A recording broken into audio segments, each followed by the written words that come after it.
déjà assez longtemps. J'aimerais entendre des remarques préliminaires. Oui, s'il donc... vous plaît. Allez-y, Madame la députée. Merci. Donc, pour moi, il est là l'intérêt national, faire ce portrait recommandé par le BAP depuis 2023, nous demander c'est quoi la meilleure manière de gérer ce qui est produit au Québec pour qu'on puisse le faire ici, par nous-mêmes, avec les meilleurs procédés.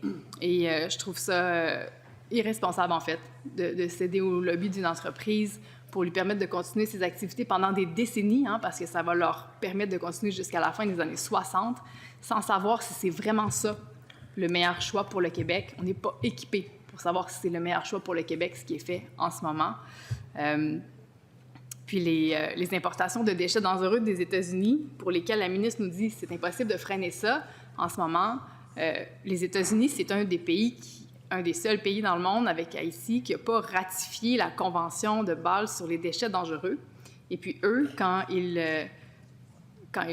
leurs entreprises aux États-Unis produisent des déchets, tant et aussi longtemps que c'est sur leur territoire, ils en sont responsables du berceau au tombeau, comme nous l'a dit Karel Ménard du Front commun québécois pour une gestion écologique des déchets. Mais dès le moment où ils exportent sur un autre territoire leurs déchets, ils n'en sont plus responsables. Donc, assurément qu'ils sont très heureux de pouvoir exporter leur matière ici parce qu'ils peuvent s'en laver les mains dès le moment où ça passe la frontière et c'est nous qui payons pour ça. Donc, moi, je n'aime pas savoir que c'est le deal du siècle pour des entreprises américaines de venir enfouir leurs déchets chez eux parce qu'ils peuvent s'en laver les mains après.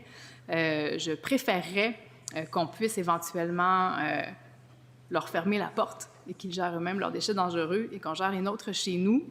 Et en ce moment, les règles actuelles permettent à Stablex d'importer jusqu'à 43 % de déchets pour leurs activités, même s'ils nous disent qu'en ce moment, c'est pas autant que ça. Ça a déjà été beaucoup plus que ça.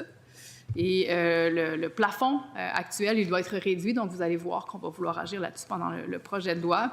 Et si le gouvernement est sérieux quand il nous dit que leur priorité, c'est de répondre aux besoins des entreprises québécoises qui doivent gérer leurs déchets dangereux, ben, je les invite à réduire considérablement ce plafond-là, puis à être à l'écoute de nos amendements parce que c'est la meilleure manière de nous assurer que le terrain que le gouvernement veut céder à Stablex va servir à vraiment enfouir nos matières à nous et non que presque la moitié de cet espace-là serve finalement à enfouir les déchets d'un autre État. Donc, oui, je veux aussi parler des garanties financières qui sont exigées à l'entreprise. Je sais qu'il y a un article prévu pour ça. J'ai hâte d'en discuter parce que c'est un enjeu, assurément. Si l'entreprise venait qu'à fermer, c'est un site qui appartient à l'État. On va être pris pour gérer ça à perpétuité. Et assurément, en ce moment, les garanties financières ne sont pas assez élevées pour permettre de le faire adéquatement. Donc, j'ai bien hâte d'entendre la ministre sur les montants qui vont être exigés, puis est-ce que ça va être suffisant là, pour qu'on n'ait plus jamais peur des menaces de Stablex qui menaceraient de fermer.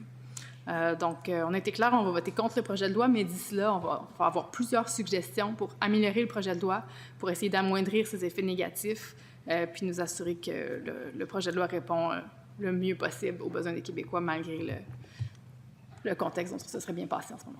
Je vous remercie. Merci, Madame la députée.